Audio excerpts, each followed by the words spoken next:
Welcome to the Explainer. Today we're going to do something a little different. We're going to take one of the most common words in the entire English language and really put it under the microscope. Why? Because I think hidden inside this one simple word is a huge secret to communicating way more effectively. So, let me ask you this. How well do you really know the word affect? I mean, you probably see it, you hear it, use it all the time, but are you sure you know everything it can do? You might be surprised by what's hiding right there in plain sight. Think of this as a little journey. We're going to start with the familiar, right? The meaning we all know and use without even thinking about it. And then we're going to zoom in and uncover some of its hidden depths and a really surprising role it plays in the English language. Okay, first up, the one we're all comfortable with. Affect when it's used as a noun. This is just the word we grab when we're talking about a result or a consequence of something. Seems pretty straightforward, right? And if you look at the definition, it's about as simple as it gets. An effect is just something that is caused by something else. The synonym is result, the antonym is cause. I mean, this simple relationship, cause and effect, it's one of the most fundamental ideas we have for understanding the world. And this example just paints a perfect picture. The comments, that's the cause. And that visible reaction from the crowd, that's the effect. You can almost see it play out in your head. It's the perfect example of the word in its most common form. But the noun form wears a few other hats too. We say a new law will take effect, which just means it officially starts. And of course, in movies and shows, we have sound effects and special effects. Those are just artificial sounds or images created to get a very specific, effect. Take a look at this. The special effect is the result the filmmakers were aiming for. It's a fake image, sure, but its effect on us, the audience, is totally real. It makes us believe something happened that, absolutely didn't. All right, so I think we've got the noun down. Now let's switch gears, because this is where it gets really interesting. Affect can also be a verb, and look at the difference here. The noun is a result.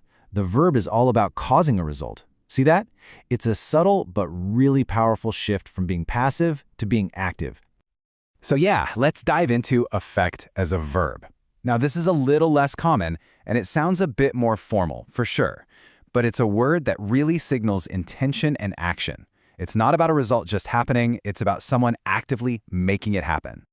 The definition is clear as day. To affect something is to make a change happen. And just look at those synonyms: cause, make, produce. These are all action words, right? This is a word for leaders, for people who want to be change makers, for anyone who's taking the initiative. And this sentence, wow, it just drips with confidence, doesn't it? I will affect the change. It's so much stronger than just saying, I will change things. It's like you're saying, I will be the cause, the agent, the person who produces this change. It's just a very precise and powerful way to talk. Okay, so we've gone pretty deep on the noun and the verb. But you might be thinking, all right, why are we spending all this time on one little word? Well, it's because affect isn't just any word. It's actually part of a very, very special club. This number right here, 850.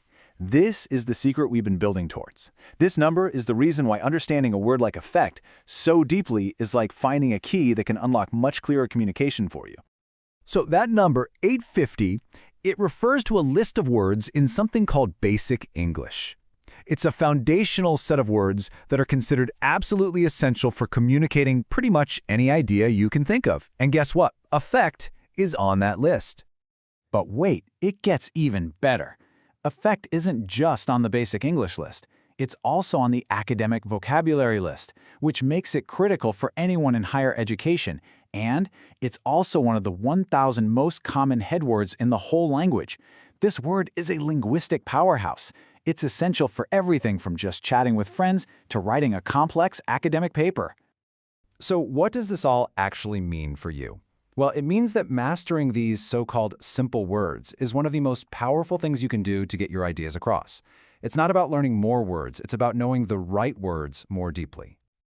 So here it is, your path to clearer, more powerful communication. First, you just focus on mastering those core words, like the ones on that Basic English list. Second, you take the time to really understand their different jobs. You know, how a single word can be a noun and a verb. And if you can do that, you'll be able to communicate with some serious power and precision. Let this one sink in for a second. True mastery. true brilliance in how you communicate. It doesn't come from using fancy, obscure words nobody's ever heard of. It comes from having an unshakable command of the fundamentals. Mastering the basics is probably the most advanced skill there is. So I'll leave you with this to think about. Now that you know the hidden power of the word affect, what other simple, everyday word out there might be a secret powerhouse, just waiting for you to discover its full potential? Thanks so much for watching.